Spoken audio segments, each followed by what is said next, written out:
A ver, mujer de 20 años, posoperada de meningioma, ¿ya?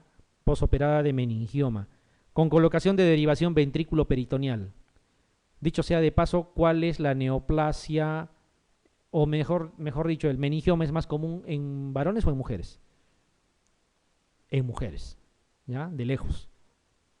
Pero no estoy diciendo cuál es la neoplasia cerebral más común del sexo femenino, eso sería otra cosa.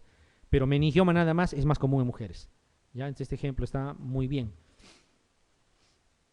¿Dónde se ubica mayormente el meningioma? Fosa posterior. Pero puede haber donde haya meninges, en cualquier lugar, por eso es un meningioma. Pero fosa posterior es de lejos la ubicación más común. Dice, con colocación de derivación ventrículo peritoneal. Es obvio, la mayoría de las cirugías intracraneales terminan con colocación de derivación ventrículo peritoneal para descomprimir, ¿ya? Dice, a los 10 días del posoperatorio inicia con cefalea intensa y fiebre. Miren, hay signos de que hay afectación neurológica en una persona que tiene derivación ventrículo peritoneal. ¿Qué cosas sospecharían?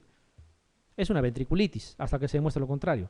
El estudio de líquido cefalorraquídeo muestra hipercelularidad a predominio polimorfo nuclear, o sea, bacteriana, hiperproteinorraquia con incremento de proteínas, eso es en la mayoría de las infecciones y no en todas, con hipoglucorraquia, consumo de glucosa. En las bacterianas y en la tuberculosa hay hipoglucorraquia, en las virales no. El manejo más correcto de entre los siguientes es, ¿cuál es la sospecha? Ventriculitis. ¿Qué le van a dar? ¿Oxacilina le darían sabiendo que está ahí este señor estafilococo epidermidis? No. Banco, sí, ¿no es cierto? Vancomicina más rifampicina, dice. Bueno, acá vancomicina más corticoides, estaría mejor, ¿no es cierto? Porque corticoides se tiene que usar. Pero este otro dice remoción de la derivación más vancomicina más corticoides. Eso está mucho mejor todavía, porque ya les he dicho, si no le retiramos el dispositivo invasivo no sirve de nada. Y el otro es ceftriaxona más rifampicina. Creo que está claro. La alternativa es la D, ¿no? No hay discusión. El germen más común, causante de ventriculitis en pacientes con derivación ventrículo peritoneal, muy cantada la pregunta. ¿Cuál es? Estafilococo epidermidis, ¿ya? Estafilococo epidermidis. No se olviden, ¿ah?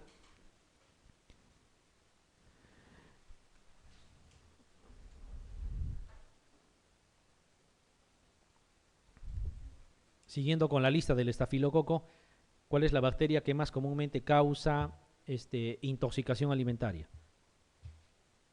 Estafilococo aureus también. Por eso les digo, estafilococo aureus está en todo lado, ¿ya? A ver, paciente varón de 32 años de edad que luego de ser sometido a neuronavegación. ¿Qué cosa es neuronavegación?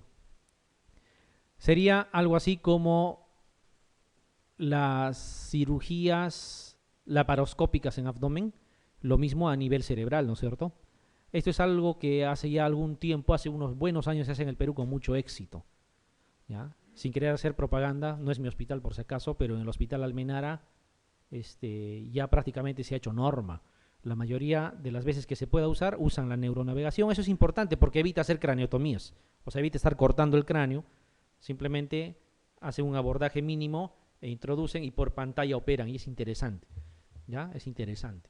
Por ejemplo, los neurocisticercos intraventriculares los retiran así. Entonces, la recuperación es en 2 o 3 días. No necesita mayor estancia. Bueno, acá lo mismo. Dice sometido a neuronavegación por cisticercosis intraventricular. Justamente esa es una de las indicaciones. Desarrolla fiebre en agujas. ¿Qué hemos dicho? La mayoría de las... Prácticamente es una norma que a las operaciones intracerebrales se les coloque su derivación ventrículo peritoneal, muchas veces de forma temporal, ¿ya? Pero se tiene que colocar para descomprimir, si no terminamos con hidrocefalia. Es de entender que a este paciente también le han hecho lo mismo. A partir del 10º día de posoperatorio hay fiebre en agujas, o sea, hay fiebre notoria. Usted debe indicar como primera posibilidad diagnóstica. ¿Qué van a pensar? Absceso cerebral por la fiebre, meningitis sin signos meningios, lo mismo que absceso subdural. Acá hay signos meningios. En la meningitis también hay signos meningios. En el absceso cerebral no hay fiebre en agujas prácticamente. Les queda ventriculitis y absceso epidural. por haber manipulado intracerebralmente, ¿qué pensarían? Además, miren este dato, la cicicercosis, ¿dónde estaba? Era intraventricular. ¿Cuál sería la alternativa que elegirían? Es una ventriculitis, por ese motivo, ¿ya? Quiere decir que si le han dejado la derivación, también lo mismo, ¿no? ¿Se entiende? Ya. A veces hay que descartar también como parte del desarrollo de la respuesta. Esta es otra patología. ¿Han visto mucormicosis alguna vez? ¿No han visto? Bueno, ahora van a ver. Ya, la mucormicosis no es tan raro, por si acaso. Es algo que, al menos durante la residencia, van a ver más de una vez, lastimosamente. En realidad, podríamos decir que son hongos no comunes, para que más o menos queden con un concepto claro, ¿ya? Esta mucormicosis. Miren, hay todo ese listado, incluso más, ¿ya? De géneros que podrían causar mucormicosis, pero este Rhizopus, no se olviden, ya no estén colocando especie completa, acuérdense del género nada más, Rhizopus es el más frecuente. ¿En qué consiste? Para que tengan una idea clara. Están en el ambiente, por si acaso, los agentes causantes de mucormicosis. Entran por vía inhalatoria. Es más, es probable que todos nosotros en algún momento hayamos respirado. En las hojas secas, en sitios medios pantanosos, etcétera, en la vegetación, en los jardines, digamos, que encontramos en algunos parques, está demostrado que está el agente etiológico. Pero ¿dónde va el problema? Que si la persona es inmunosuprimida, puede desarrollar este cuadro, ¿no? Que ya van a ver en las imágenes, es una cosa muy seria, ¿ya? Y el principal factor de riesgo, a pesar que hay un listado de inmunosupresión, que pueden ser pacientes con SIDA, con corticoterapia prolongada, pueden ser pacientes posttransplantados, qué sé yo, tiene predilección por los pacientes diabéticos. ¿Ya? Y si es un diabético mal controlado, olvídense, es presa fácil de mucormicosis. Es más, de todos los casos que se ven de mucormicosis, todos prácticamente tienen la historia de ser diabéticos, mal controlados, obviamente. Entonces, ¿dónde creen que se puede iniciar la infección si entra por vía inhalatoria? Justamente en esa zona. Por eso hay un nombre y apellido que le llaman mucormicosis rinocerebral. O sea, empieza ahí en fosas nasales, en la zona nasal. Y como dice su nombre, rinocerebral tiene la tendencia de invadir tejidos más profundos y definitivamente llega a tejido cerebral. Es una cosa catastrófica. Y produce necrosis del tejido. Y al producir necrosis del tejido es obvio que todo tejido necrótico hay que retirarlos. El problema es que produce necrosis de zonas periorbitarias, etc. Entonces, la enfermedad prácticamente es letal. ¿Ya? Prácticamente. Ahí están las imágenes, miren. Así produce. Esto no hay forma. Hay que retirar esto. ¿Ya? Hay que retirar. Y olvídense, o sea, si hacemos esa operación, podrán entender que prácticamente están condenando a la persona. Lo mismo aquí, miren. ¿Cómo retirarían toda esta parte? Parte de la zona frontal con hueso y todo, no es que esto sea de piel y tejidos blandos. Toda la zona orbitaria, malares, prácticamente está condenado a morir, ¿no? Entre la mucormicosis es algo así de letal. Los diabéticos tienen que estar bien controlados. Mensaje, ¿ya?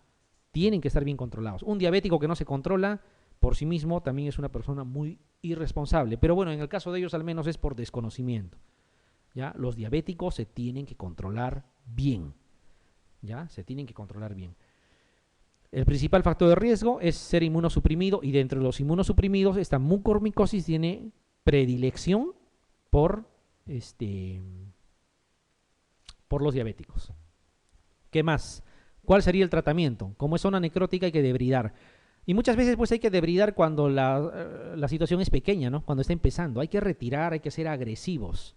El gran problema es que la persona que lo padece, cuando tiene un puntito, pues dice cómo me van a hacer esa operación. ¿Ya? Obviamente el familiar ya va a decidir cuando está en esta situación, ¿no? Y ya no hay nada que ofertarle prácticamente. Cuando las veces que se pueda, hay que hacer una debridación quirúrgica agresiva y hay que dar tratamiento. Y el tratamiento es en base a anfotericin. Hay que dar anfotericin, ¿ya? Le damos anfotericin. El gran problema es de que no hay nada estudiado. El tratamiento es indefinido. Hay que dar todo lo que se pueda dar de anfotericin. Como la mayoría no sobrevive o prácticamente nadie sobrevive, todos fallecen aun cuando están recibiendo anfotericin. ¿Ya? No hay una remisión clara. ¿Ya? Hay que dar anfotericin por tiempo indefinido, todo lo que se pueda dar. Ustedes saben que el gran problema del anfotericin cuando empezamos a dar por tiempos prolongados es la falla renal. ¿Ya? Es la falla renal. Y lo vamos a medir con la creatinina. La creatinina saben que es más o menos de 0,5 a 1,4, ¿no? miligramos por decilitro. Empieza a subir a veces cuando usamos el anfotericin. Su valor normal es 0,7, digamos, en la persona y empieza a subir 1, 1,2, 1,4 y en ese momento ya la mayoría de médicos tratantes quieren suspender. Pero la respuesta es hay que seguir. Hay puntos de corte para suspender anfotericin. Es 2,5 de creatinina. Si es que sube a 2,5, suspende. Si subió y está en 1,8, qué sé yo, hay que seguir dando, no hay problema. Eso va a ser reversible cuando se retire. Pero aún así, el paciente va a terminar falleciendo. Ya es un problema. Miren, puede empezar así como están viendo aquí. ¿Ya? Una coloración negruzca. ¿Ya? ¿Cuál sería el tratamiento aquí? Aquí que está empezando. Hay que enuclear, hay que retirar ese ojo. Obviamente ese planteamiento no le va a convencer al paciente. Va a decir, ¿cómo me van a hacer eso? No, pero ese es el tratamiento. De lo contrario va a acabar como hemos visto acá, de esta forma. ¿Ya? Esa es la mucormicosis. Fíjense cómo aquí lo mismo. ¿Ya? Y siempre la forma más agresiva, la más agresiva es la rinocerebral. Como su nombre lo indica, pues ingresa por fosas nasales porque por ahí respiramos y invade tejidos profundos y se va hasta la zona del encéfalo. ¿Eh? La forma rinocerebral de mucormicosis. Sin embargo, puede haber también pulmonar, como están viendo. Uno puede confundirlo con una neumonía, qué sé yo, y el paciente se muere. Ha habido pocas veces que cuando se ha hecho necropsia se ha encontrado. Vuelvo a repetir, el gran problema es que nosotros no tenemos la cultura de necropsia. Ni nosotros como médicos y peor la población. Pero en otros lugares donde sí es, ¿qué les digo? Es común hacer necropsia, uno puede detectar y tener más o menos una casuística, ¿no? De un paciente diabético con cuadro supuestamente de neumonía, que no te responde a ningún antibiótico, tienes que sospechar en otras cosas también. ¿Ya? Y una de las posibilidades es esa. ¿Ya? Claro que es rara la ubicación en tubo digestivo o a nivel pulmonar. De lejos, y lastimosamente, la forma más común es rinocerebral, que también es la más agresiva a la vez. Muy bien, entonces la rinocerebral ya empieza por senos paranasales a veces, ya, o por la zona de entrada de fosas nasales y afecta obviamente tejido cerebral. Por eso se llama rinocerebral.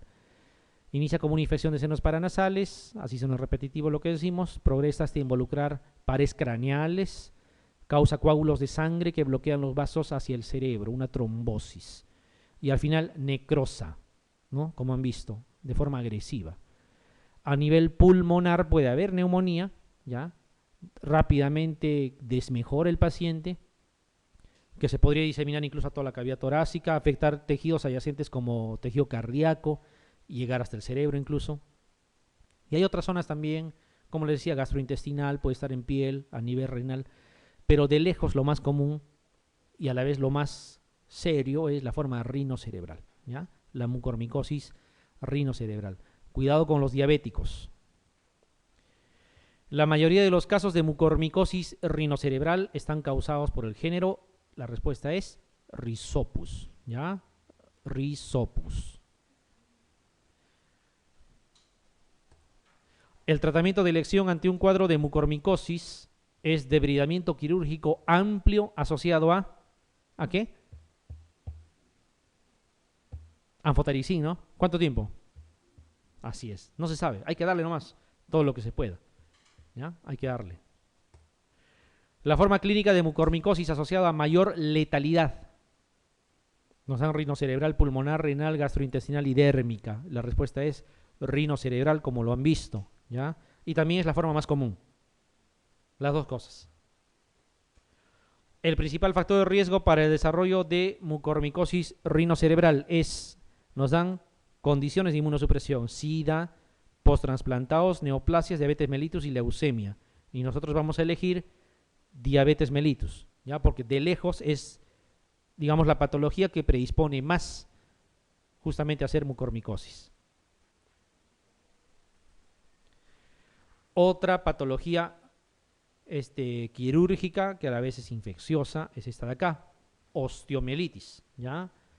Osteomielitis. De forma general, la osteomielitis tiene dos formas de llegar al hueso. O sea, la infección, ¿cómo llega? Uno es por contigüidad, o sea, una lesión en piel, por ejemplo, que puede afectar tejidos profundos y hasta llegar a hueso. El mejor ejemplo vendría a ser el pie diabético. El pie diabético empieza afectando plantas, se infecta, y si no tenemos los cuidados necesarios, si no somos agresivos, termina llegando a hueso. Osteomielitis. Y ese es el inicio de la amputación, que al final va a ser la terapia definitiva. Y la otra forma, que no es por contigüidad, es por vía hematógena. Hay una regla, la forma hematógena es para gente joven. Se dice incluso a menores de 15 años. Osteomielitis en una persona joven, lo más probable es que lo ha adquirido de forma hematógena. ¿Ya? ¿Y cuál creen que es el germen implicado con mayor frecuencia? Otra vez, Staphylococcus aureus. ¿Ya? Muy bien. Miren, si queremos ser ordenados en los neonatos, incluso considerando hasta los menores de 4 meses aquí, o sea, no es que neonatos estemos diciendo que sea menores de 4 meses, sino neonatos, e incluso podríamos extender la edad hasta los menores de 4 meses, hay un orden. Pero ¿quién encabeza la lista? Staphylococcus aureus. Y en el examen les preguntan Staphylococcus aureus. Les preguntan por el más importante. Si estuvieran en la vida real y van a dar tratamiento, bueno, obviamente tienen que pensar en otras posibilidades. Pero como se trata del examen, el principal agente es Staphylococcus aureus. En lactantes y preescolares, otra vez miren, aquí cambia un poquito toda la secuencia, pero encabeza otra vez Estafilococo. Escolares y adolescentes, Estafilococo. Adultos, Estafilococo. Entonces, concluimos, el agente causal de osteomielitis más frecuente es Staphylococcus aureus. ¿Ya? No hay nada que discutir ahí. ¿La terapia es necesariamente endovenosa? ¿Qué dicen? ¿O se puede dar terapia oral también para estafilococo? Hay un punto de corte que son 6 semanas para tratar. 6 semanas de terapia endovenosa no es tan buena recomendación. Internar 6 semanas a un paciente puede implicar que adquiera otro tipo de infecciones en el hospital, de mayor letalidad. Si es una infección que no causa mayor problema, puede tomar terapia por vía oral, o sea, con terapia antiestafilocócica por vía oral. Esta es una de las terapias, por ejemplo, combinadas que se puede dar por vena. Oxa más cipro. Oxa más cipro. Tiene su razón de ser. Oxacilina, creo que está claro, cubre Staphylococcus aureus. ¿Por qué ciprofloxacino? Porque miren, la mayoría de los demás, ¿ya? Acá, por ejemplo, Enterobacter, el siguiente, es una enterobacteria gram negativa, fácilmente cubierta por ciprofloxacino, ¿ya? Aquí estreptococos, ambos estreptococos también los cubre ciprofloxacino, Enterobacter también, aquí lo mismo, ¿ya? Entonces, y por otra razón más, porque alguien podría decirme, ceftriaxona también puedo usar, entonces, ciprofloxacino es el antibiótico que mejor llega a tejido óseo. No hay ningún antibiótico que lo supere, ¿ya? Y pocos antibióticos son los que llegan a tejido óseo. ¿Cuáles son los que llegan a tejido óseo?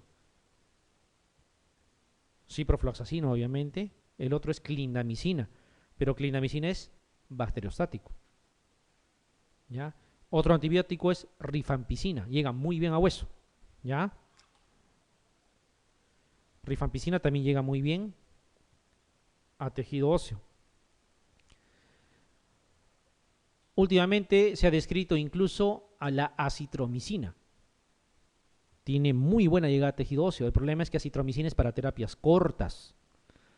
Y como uno entiende, si son 6 semanas de terapia para osteomielitis, no le voy a dar 6 semanas de acitromicina. Y otro que acitromicina es un macrólido y los macrólidos son bacteriostáticos, ¿no? Son desventajas. Entonces, cipro, rifampicina, clindamicina, ¿ya? Cotrimoxazol, doxiciclina, son antibióticos que llegan muy bien a hueso. Entonces, con ese conjunto de premisas es que esta es una de las terapias. ¿Ya? Muy bien. Aquí ven, por ejemplo, esto podría ser por vía oral, cotrimoxazol con ciprofloxacino. 6 semanas. A dosis altas. Hueso es otro de los lugares donde no llega el antibiótico. Por ejemplo, ¿cuánto darían de cotrimoxazol? Ese 800-160 le dan pues 2 en la mañana y 2 en la noche. Terapia doble. ¿Ya? Ciprofloxacino 750 cada 12. Eso tiene que tomar. Clinda con cipro podría ser. Sí, bueno, una alternativa ya más alejada. ¿Ya? Acá hay una terapia que si es a nivel intrahospitalario, sospechamos de una osteomielitis, por ejemplo, en un pie diabético. Un pie diabético se supone que es una persona que ha estado frecuentando el hospital y si hace osteomielitis, las bacterias deben de ser intrahospitalarias. Entonces vamos a usar vancomicina en lugar de oxa. Para ese estafilococo que sigue siendo el primero, pero será un estafilococo intrahospitalario. ¿Ya? Y ciprofloxacino tratamos de mantenerlo por una sencilla razón. Vuelvo a repetir, fíjense, en todos está, es porque ciprofloxacino es el antibiótico que mejor llega a tejido óseo. ¿Ya? Entonces hay que darle. Incluso ciprofloxacino solo también cubre estafilococo aureus. ¿No? También cubre estafilococo aureus. Podría ser hasta monoterapia. Entonces ahí llega otro mensaje. No está bien que estén dando ciprofloxacino para las itus bajas. Denle fosfomicina o nitrofurantoína. No malogren el ciprofloxacino. Porque damos ciprofloxacino y estamos inutilizando uno de los mejores antibióticos que existen. ¿Cuál es el mejor antibiótico por vía oral para pseudomonas? No existe otro, es ciprofloxacino nada más. Se malogra ciprofloxacino y ya no hay. No hemos inventado ningún otro. ¿Ya? El que mejor llega a tejido óseo. ¿Ya? Y son varias cosas que como propiedades hacen importante este antibiótico. Muy bien, igual aquí, a veces por la vista entra. Esta es más o menos una idea de lo que hemos comentado. Una lesión en piel inicial, ya por ahí puede primero ingresar las bacterias. Esto sería por contigüidad, ¿no? Llegan hasta el tejido óseo. Y en el tejido óseo, obviamente, van a formar pus y que puede en algún momento incluso fistulizar, ¿ya? Y se formó la osteomielitis. No es fácil tratar porque, por ejemplo, en el caso de un hueso largo, ¿por dónde llega la irrigación? Es por el agujero nutricio, no tenemos otro lugar. Fíjense, es un puntito por el cual llega la sangre a un hueso largo. Y el antibiótico administrado por vena o por vía oral, igual, de sangre recién va a pasar a hueso. ¿Por dónde va a entrar? También por el agujero nutricio. Entonces, por eso es que se tiene que dar dosis altas. No llega fácil el antibiótico cuando hablamos de tejido óseo. Muy bien. Puede haber formas clínicas agudas, como entenderán si se presentan prontamente. Se habla aquí hasta las 6 semanas, se considera como aguda, crónica pasada las 6 semanas. En las agudas hay que pensar en lo que hemos dicho, estafilococo a la cabeza y con terapia antiestafilocócica podría ir bien. En las crónicas a veces hay que individualizar el tratamiento, porque en las crónicas puede haber otro tipo de bacterias. Ya los gram negativos están con más presencia. ¿Ya? Estafilococo aureus sigue siendo el más importante, pero más en las agudas. De forma general, si les preguntaran, no olviden, es estafilococo. Hay unas formas especiales que algunos consideran que son formas de las crónicas. Esto ha sido pregunta de examen, ¿eh? Esto que están viendo acá. ¿Ya? Hay formas crónicas que se le llama formas especiales también. Algunos dicen formas de osteomielitis crónica también. Así con esos nombres, eso no ha cambiado. En el examen que han preguntado, en el examen de residentado de acá, de nuestro medio, en el Perú, han preguntado por esos nombres. Así como ven el absceso de Brodier, esta esclerosante de Garré y esta osteoperiostititis de Ollier, así se llama. Tiene diferencias. Como su nombre lo indica, hacen honor a su nombre, valga la redundancia. Absceso de Brodier se ve como absceso. Esclerosante de Garré altera de forma esclerosante al hueso. Esta osteoperiostititis de Ollier también afecta fundamentalmente periósteo. ¿Ya? Ya hemos dicho que puede ser hematógena, ¿no? A distancia, o puede ser por contigüidad también. Entonces, ¿qué cosa es un absceso de Brodier? ¿Ya? Un absceso de Brodier, como su nombre lo indica, es una colección. ¿Ya? Y una colección, un absceso, ¿qué cosa contiene? Pus. Aquí no es la excepción, sigue siendo lo mismo. Se ve una imagen ovoide con bordes netos, eso fundamentalmente. O sea, se ve ahí como una imagen bastante regular, como dibujado ahí en el hueso. El principal signo es dolor nocturno. Les duele la zona ósea afectada a predominio nocturno. Y en esa imagen de absceso, obviamente vamos a encontrar pus, ¿ya? Con tejido de granulación, pus, o sea, un absceso propiamente dicho. La forma esclerosante de Garré, ¿ya? Huesos largos para que se vea zonas esclerosadas. También hay dolor a predominio nocturno, ¿ya? Dolor nocturno. Entonces, ya ahí podrían ir sacando una conclusión. El dolor nocturno, ubicado en una zona en específico, puede ser signo de osteomelitis, ¿ya? Y una osteomelitis, obviamente, todavía en las formas especiales. ¿Por qué creen que aquí no hay pus? Porque no es un absceso. Bien claro dice esclerosante, lo van a ver en las imágenes. Y esta otra que se llama osteoperiostitis de Ollier, ¿ya? Es un absceso superióstico, o sea, está a nivel del superiósteo. Por eso se ven paredes engrosadas nada más en la imagen. Casi no tiene sintomatología. Los otros dos sí producen dolor. Miren, aquí están las formas, ¿ya? Miren. A ver, vayamos por partes. Aquí donde ven una imagen,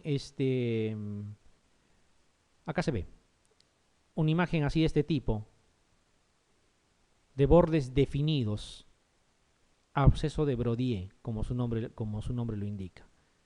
Miren la esclerosante, aquí están. Huesos largos, comparen a ver con la otra estructura ósea contralateral. Definitivamente es esclerosado. Esto es una osteomelitis. Una imagen de este tipo debería considerarse osteomelitis, ¿ya? Y aquí la osteoperiositis de Ollier, tejido superióstico nada más alterado. Fíjense, son imágenes que no se notan muy, o sea, no son muy llamativas. Sin embargo, sí son patología crónica. Pregunta de examen, por si acaso. No es que puede venir, ya vino en algún examen. Hay que darle la importancia de vida. Ustedes saben que hay un porcentaje importante de preguntas que se repiten y otras que se parecen mucho. Entonces no vaya a ser que por ahí les pregunten, ¿ya? La esclerosante de Garré, entonces, ¿ya? Como están viendo, dolor nocturno. Esta osteoperiositis de Ollier casi no produce síntomas, por lo tanto también su lesión, como entenderán, no es muy importante. Y este otro, el absceso, también produce dolor y su imagen es tal cual dice aquí, una colección. Pues aquí hay pus, ¿ya? Es ahí donde más se va a encontrar.